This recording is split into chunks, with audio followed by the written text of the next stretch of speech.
Welcome to another episode of Warden Stories. My name is Darrin Hill, and I'm with Marni Loftis, who is our game warden trainer. Is that? Yeah, pretty much. Pretty good name? Yeah. Training coordinator. Training coordinator. Otherwise known as our operations manager. So Marni's been with the department how long now? Oh my goodness, 22 years? Yeah. Wow. On 22 years now. It's a long time. That's older than some of our employees. Or longer than some of our employees. Don't remind me of We're that. close. I know. I'm reminding myself that now. So yeah. Every time I hire a new round, it gets closer and closer to them being born the year I was hired. Oh, I know. And I remember when I started, there was some of those long-term employees that were saying the same thing to me. So here I am. Yeah. You never think it's going to be you, and it goes by just like they tell you in the blink of an eye. Working at a good place like the Wildlife Department here in Oklahoma. So what made you want to become, so you are a game warden, even though you're a game warden trainer, and you were a game warden in the field before you became a trainer. You've been a trainer for 4 or 5 years? Or yeah, it's been about 5, almost 6 years. I came up here in 2019. Okay. So I was about a game warden in the field for about 16 years. And what made me want to be a game warden, I grew up around hunting and fishing. I was one of those little kids that came home from school every day and dropped my backpack off and grabbed my fishing pole and my tackle box and ran off into the woods to disappear. I was a wonderful Gen X product that, one of those latchkey kids that could just go do whatever I wanted when I got out of school. So I would go find the closest pond and fish till dark. And my grandpa was a lake ranger. Oh. And he was a lake ranger up here in Chandler. I grew up in Texas, but he was a lake ranger in Chandler. And I would come spend a lot of my summers with him and patrolling in the boat with him. He'd check permits and that kind of stuff. And one of his good friends was a game warden, Larry Purble. And so I got introduced to all that kind of stuff pretty young, and hunting and shooting and just all of it. And I was just spoiled to it early. And once I got old enough to go to college, I didn't really know for sure what I wanted to do right off the bat, but I knew it had to be something in the outdoors. I knew I was not going to be able to stand being in an office, which is kind of ironic now that I'm in an office. But luckily God led me to the game warden career, and it was an absolute perfect fit. Yes. And Marni is one of the greats. So are you our second female game warden or third? Yes, I was the second. Wow. Yep, I was the second. That's amazing. So that history right here, folks, right here, history. And we have female game wardens out in the field right now. But a lot of times we can't show them on camera. Yes, absolutely. Yeah, we like to use them for undercover. Yeah. Which is cool. So if you like to watch movies and you think, I'm going to go undercover, you might think about this job and career. So I want everybody to continue to watch this to the very end, because I'm going to ask Marni her favorite tips for being in the outdoors. Yeah. She's been, working in the outdoors for over 20 years, but grew up in the outdoors. So I'm sure she has some skills of the trade. Very valuable tips. Perfect. All right. So the main reason why we are even here is most of our game wardens have really awesome stories, right? And so if you run into a game warden down at your local cafe or at the gas station, if they're not busy and they have time, bend their ear a little bit and say, hey, what have you been up to lately? So tell me the time that you jumped in the lake, and my dad used to say, go jump in a lake, boy, but that's not what I'm saying. You jumped in the lake to rescue an eagle. Oh, yeah. Yeah, I did have to. I had to, up in northeast Oklahoma, rescuing eagles was very common. Yeah. Unfortunately, it was very common for them to get sick with lead poisoning, things of that nature, because they're fishers and they get, fish that have, been eaten on bled and that kind of stuff. Yeah. And so anyway, we'd get a lot of calls for sick eagles and that kind of stuff, and have to go rescue them and get them to a wildlife rehabber. And unfortunately, one day, I got a call on a sick eagle that was out on a shoreline, and got out there and everything was going smooth. Kind of like to go up on them with a blanket or something like that, throw it over them, it blinds them, makes it a lot easier to catch them. Well, this eagle was still pretty feisty. And as I went to throw the blanket, I wasn't really thinking of the water as being an escape route, because I didn't think of an eagle as being able to swim. And I soon found out that eagles can actually swim. Even a sick eagle can swim. So this eagle got nicknamed Latchkey after I rescued it. But I had to go in the water in Grand Lake after the eagle, and it was very cold. It was not the best time of year to be going in the lake after an eagle. But I followed it in and had to kind of herd it back. Luckily, I had a partner with me at that time, and kind of herded it back to shore where we could get a hold of it and get it to a rehabber. But that was an interesting fun fact that eagles can swim. So when you started on at the wildlife department, did you ever think, you know what, one of these days I might have to jump into a lake and rescue an eagle? No, I did not. I also had to scale a cliff to rescue an eagle. What? Yeah, it was a juvenile eagle. And Wow. our chief of wildlife was with me on a ride along. We got to the location and quickly figured out it was going to be a very long walk. And luckily found a very nice civilian that was willing to give us a ride, because we did not have the type of boat that was going to get us up this very shallow creek. And so they gave us a ride as far as they could get us, and got up to where this eagle was supposed to be. And we had to scale a cliff, like pretty much straight up to get to where this, and it ended up being a juvenile eagle that we'd had a really bad storm the night before. And it had fallen out of the nest, and we scaled this cliff and got this juvenile eagle, and then brought it back and got it to a rehabber, and I actually got to release it. Oh, cool. It made it and lived, and had after some rehab, and got some pretty cool photos of it being released. Wow. I think I went to one of your releases one time, maybe on Keystone, or I'm not sure where it was at, but I went and shot video. This is years ago. Yeah. So that's awesome. And so your first year or so, you were always up in Tulsa area, or what? Yeah, I most of my career was up in that first district area. Yeah. And so that came with a lot of eagle stuff, because it was not that long ago that we started seeing more eagles around central Oklahoma and Oklahoma City area. Yeah. And it seems like that eastern part of Oklahoma. You know why that is, don't you? The rivers and the lakes? No, the Sutton Avian Research Center is in Bartlesville. Yeah. And that is where we did the national reintroduction program for bald eagles for the United States. Yes. Yeah. You're right. Yeah, so Oklahoma can be proud of that. That's awesome. So you heard it here. If you didn't know, Sutton Aviary, which I've known about them. Yeah. And that's right there. That's amazing. That's cool. I think we've got some video of some of our guys going down to Florida and getting eagle nests and bringing them back. Yep. And it's just amazing stuff. And for those that may be watching this and don't know that connection, but if you buy a hunting and fishing license, that money goes into the system that helps pay for conservation of animals that we don't hunt, like eagles. Yeah, right? Absolutely. It's awesome. And in our lifetime, we've got to see the eagle go from, was it on the endangered species list? And now it's off. It's off, but it's still heavily protected. Yes. Yeah.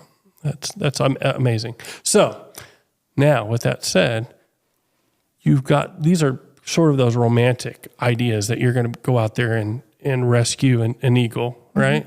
Hands-on with wildlife. But you also have to deal with some pretty bad folks, right? Oh, yeah, absolutely. What's your favorite? maybe you don't have a favorite story, but give me a story that those listening and watching might like to hear. Oh my goodness. I don't even know where to start on that. You did a lot of Robo deer stuff, right? Oh my gosh, yes. Lots and lots of Robo deer. So what is Robo deer for those that Robo don't? deer is robotic deer. They're decoy deer that are by law considered the same thing as a live deer. Mm-hmm. So if somebody drives by and shoots it, we can write them the same tickets as if they had shot a live deer. Yes. So it helps to put us in the right place at the right time and with the suspects that would be shooting a deer in the right place at the right time. And yeah, so probably the best time I've ever had with the decoy deer was with now Captain Ben Bickerstaff. We were pretty young in our careers, and we were just a couple years on. We both started together, got hired together, and we decided we were going to go work it the last night of the then 9-day gun season, joining a public hunting area on private land. Yes. Which is real common to get poached because people are trying to hunt the public land, but they're poaching the private land next to it. They leave with a big goose egg. They're like, yes. We didn't see any deer, but there's deer here. Well, we were a little over anxious that morning. I think we probably got there at 3 a.m. if it feels like in my memory. And we got set up, and I was the catch vehicle, and Ben was the ditch witch, as we call it, which is the person controlling the remote control and that kind of stuff. And I was parked up on top of this huge hill behind a pond dam. And now remember in this story, I got up there at about 3 o'clock in the morning. Okay. Behind this pond dam. Yes. And we got set up, and then we just sat there, waiting for daybreak. Mm-hmm. Daybreak finally comes, and as soon as that sun started coming up, here comes a vehicle. This vehicle you can hear it in the distance coming, rumble, rumble, rumble. You can hear the gravel popping. It's coming slow. You get excited. You start getting the little goosies because you're like, oh, here it comes. And this guy turns down our road, and he shoots. I'm like, oh, my gosh. This is the first time our decoy's getting shot. It's a brand new decoy. Yeah. I turned the truck on. I hit the gas, and I'd forgotten where the road was. Oh, no. So I hit the side of that pond dam, full gas. All 4 wheels go in the air. And then I hit the side of the hill, and I fishtail all the way down the side of the hill. And by the time I get to the bottom of the hill, and I get down there to where they're at, Ben's smirking, trying not to laugh. And Ben's a pretty monotone guy. Yeah. And he comes to the back of the truck, and he's like, oh, my gosh. He's like, that was great. He was like, they were fixing to run. he said, as soon as I jumped out, I racked the shotgun, yelled state game warden. He said, they hit the gas. And then all of a sudden, here you come, Dukes of Hazzard. He said, they hit the brakes so hard, I thought they were going to go through the front windshield. That's awesome. Yeah, so it Wow. had a very happy ending. Sort of serendipity there that your mistake ended up working beautiful. out. That's perfect. So a lot of these people that are doing this type of stuff, are they doing it because it's just convenient, or are they doing it because this is what they do? Yeah, it's a game to a lot of them. Mm-hmm. Now, there's a lot of people that say they're doing it because they need food, that kind of stuff. And my entire career in the field, I met maybe 2 people that were truly, honestly doing it for food. And those people had nothing to worry about. Mm-hmm. They went home with the food they needed. Yeah. But all of the hundreds of others that I dealt with, It was either about the thrill of the chase, the thrill of trying to beat the game warden, or the trophy hunt. Wow. All issues that Yeah. are not excusable. You're right. Yeah. You're right. They're one-upping their buddies too, and Yeah. it becomes an issue. Yeah. Yeah. What does it take? So you're out there doing that. What does it take to be a game warden, do you think? Well, in your opinion? Well, it takes try to think how to sum it up. Yeah, it's hard to sum it up probably. It is hard to sum it up because it's such a different job. You have to be very well-rounded to be successful as a game warden. To be truly successful, you have to be intelligent. You have to be able to know the laws inside and out, because just, it's not just about knowing, hey, do you have a fishing license? Do you have a hunting license? It is so much more complex than that. And the book of laws that you have to know and to be able to interpret so that you can make cases is very complex. So you almost have to be a little bit of an attorney. Yeah. You have to be outstanding at interviewing and interrogation, because unlike a traffic cop, most of the crimes that we deal with don't happen in our presence. Most of the time you're working investigations. And so you're more of an investigator than you are anything. And you have to be able to interview and interrogate and put those crime scenes together and actually investigate stuff. Yeah. So if you can't put all those pieces together and have the knack for that, then you're not going to be a good warden. You have to be athletic. Which I've put on a few pounds now that I'm in the office, so probably aren't a good representative of that at the moment. But truly and honestly, in the field, you have to be able to scale those cliffs. You have to be able to walk miles and miles below a dam. I would walk miles below Grand Dam, checking fishermen on rocks, over rocky terrain. If you're not willing to get out of your truck and walk, you're not going to write tickets. I had to chase people through the woods that had just shot a deer. I would have to get out of the truck and chase people through the woods in the dark after they had shot a deer or whatever after a pursuit. I remember one time that me and my partner went to assist some deputies that somebody had stolen a hunting blind, a mobile hunting blind. And they had wrecked it and took off on foot. They were armed. Nobody knew where they were at. Wow. It was a lot of chaos, everybody trying to find them and that kind of stuff. But, you're running through the woods in the dark. You've got to be fit. You've got to be ready for a fight. You've got to be ready to take care of business at all times.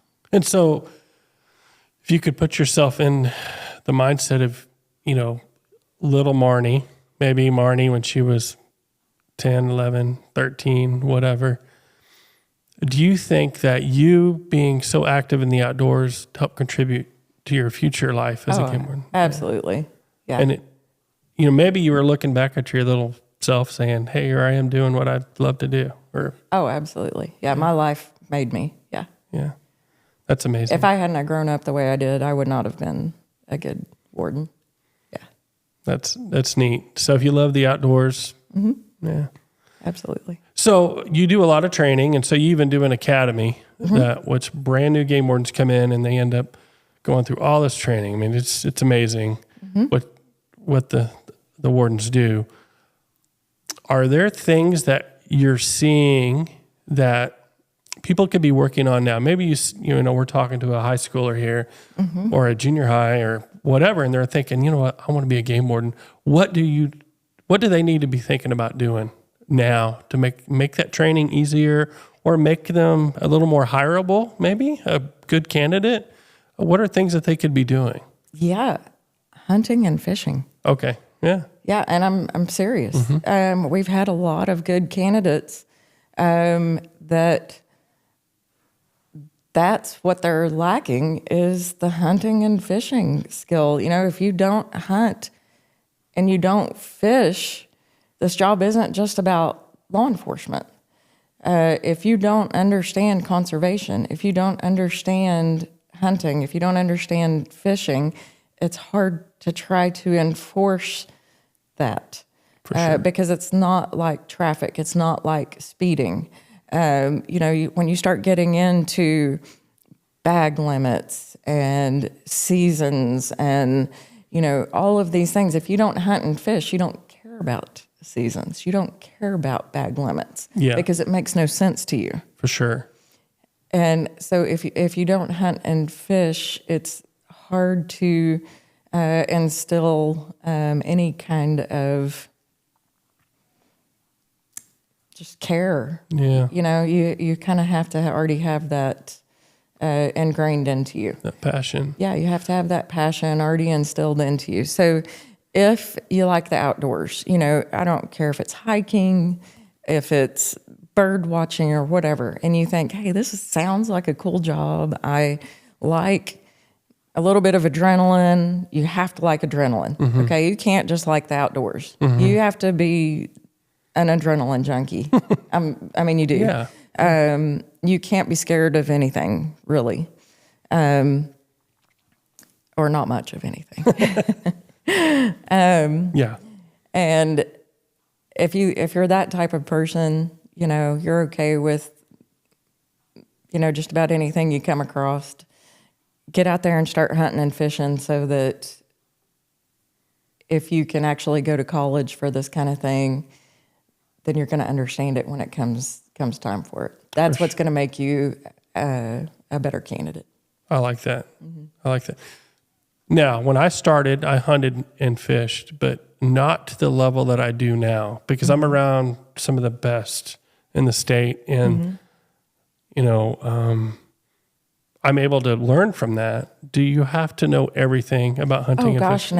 No. But we've had candidates that could have been great wardens that didn't know the difference between a crappie and a white bass. Oh, for If sure. you don't know the difference between a crappie and a white bass, you can't enforce that law. Yeah. Do you see what I'm saying? Understandable. So that's the kind of stuff I'm talking about. We are near the end of our conversation with Marni. And like I said, thanks for staying around.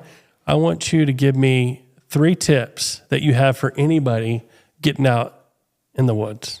Okay, 3 tips. Yeah.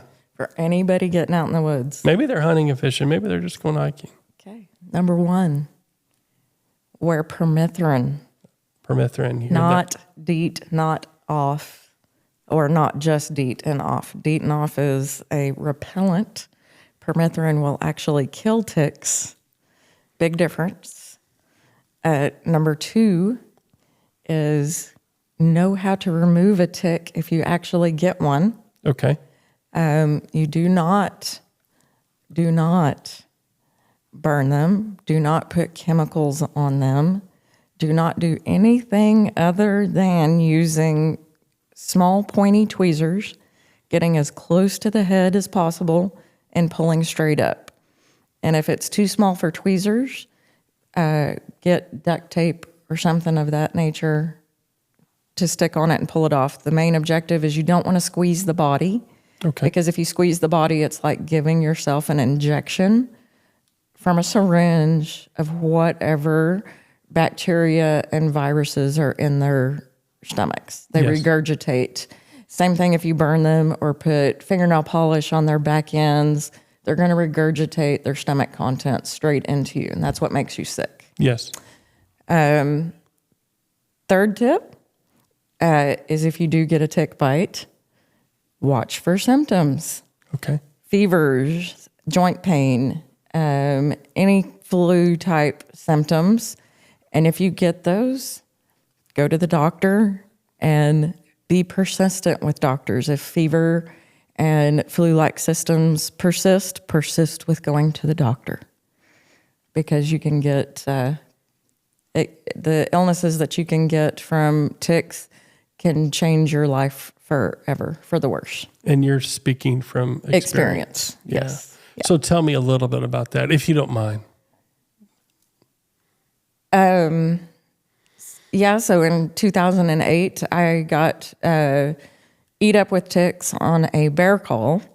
There was a small bear in a neighborhood, and everybody was out trying to get close to it to take pictures and that kind of thing. And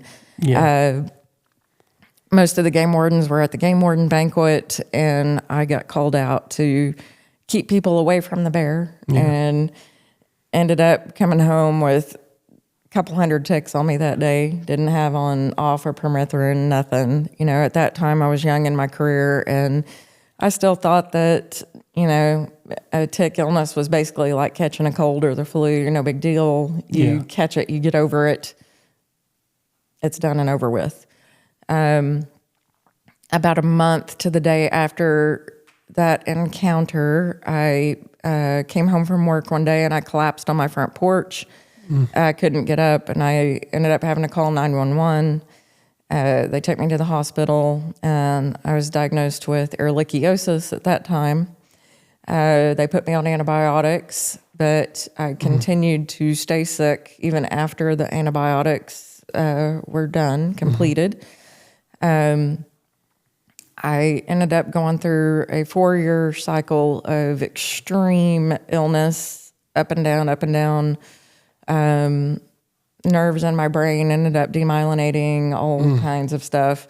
By the time they finally figured out that I had Lyme disease, I ended up off work for almost a year. And it was pretty horrific. I thought my life was, I thought my health was going to be permanently changed. Yeah. So I'm very thankful that I got my health back, and you're doing amazing. Got my job back, and yeah. And for those that are listening to this, the wildlife department here is one big family. Yes. And when Marni was sick, we were all donating leave and time and prayers and everything else that we could do, because we love our Marni. Yes.